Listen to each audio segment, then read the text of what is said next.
So what I want to do in this video is to not only show you the 5 things you need to go car camping, it's also to show you different ways that those things can be achieved. And in no particular order, the first thing is bed system. So my current system is this sun lounger. On this I have a foam, a decent cold weather sleeping bag and loads of pillows. I call this the more deluxe version. It's super comfortable and gives you plenty of storage and room. And the advantage with sun loungers like these is that the legs can clear any lumps and bumps that your car may have. But things can be a lot simpler, as you can use an airbed like this. Now the good thing about using an airbed like this is that as the bed isn't solid, then it can mould around any lumps and bumps your car may have, like this.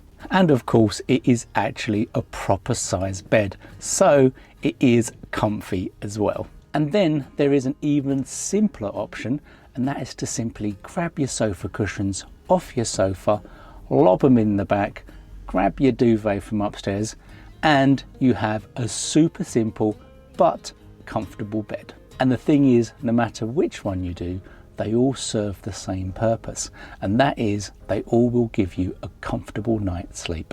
Now second up are blackouts.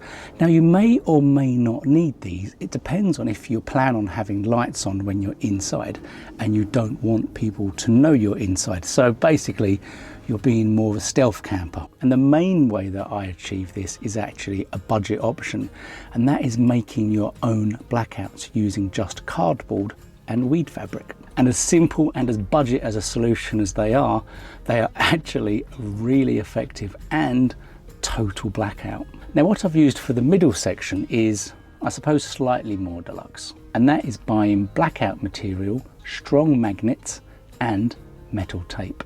And I'm sure you can appreciate just how effective this solution is. But here again, there are more simpler options. In my last car, I used this extendable curtain pole, jammed that into the roof lining, and then had a blackout curtain literally just draped over this, and that worked perfectly too. And then you've probably seen these type of curtains on Amazon and Temu. They are fixed using this fitting here, and that goes into the headlining. Now these aren't total blackout, but if you just want a little bit of privacy, then they do the job as well. So I think a really important part of any car camping setup would be the power source. And here again, the size of this will depend on what you plan on powering. So as I have a proper kettle, an electric cooker, loads of lights and constantly charging camera gear on car camps, then I have this beast of a power station. But on the other end of the scale, if you only need to charge your phone, maybe a tablet and possibly some small devices, then something like this would be more suited. And then we move on to cooking. Now, not all of you will want to cook when on a car camp. Some of you may use it as an opportunity to have a takeaway or go have a nice meal, then come back to your car and sleep. But then again, some of you may be like me and you like to cook a full-on feast when you're car camping. And you've probably guessed it, but when it comes to cooking in your car, there are plenty of options. Now the most budget way that I found of being able to make hot teas and coffees and a good old pot noodle is quite simply to take a 24-hour thermos with you.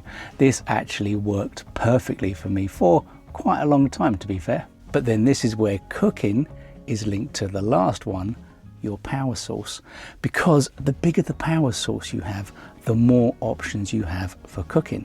So if you have a beast of a power station, well, you pretty much can have a full-on kitchen in your car. You could have an air fryer, a microwave, all of that stuff. But if you have a smaller power station like this one, well, that gives you the options of using things like 12-volt kettles, 12-volt electric lunch boxes. But like I say, you may not want to cook in your car. You might just want to grab a kebab and sit on the beach instead. And now we move to the final 5th thing, and that's actually something that I would not be able to car camp without, and that is a toilet. So I know that lots of people are very good at holding it, shall we say, and for you this won't be an issue, but for others like me, then knowing how you can go to the toilet is of critical importance. Either that, or you find somewhere where you can car camp where you're next to public toilets. But if you have a super weak bladder like me, and you often need to go to the toilet, then these are the options that I have used over the years. So the very first thing I ever used on a car camp was this bowl.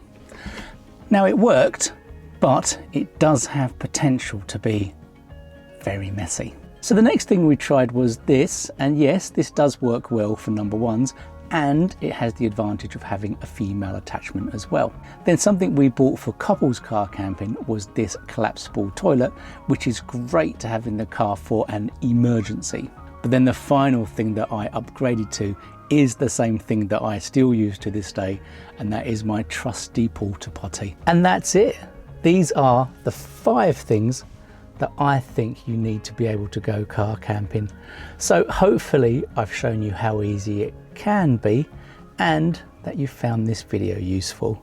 So until next time, take care.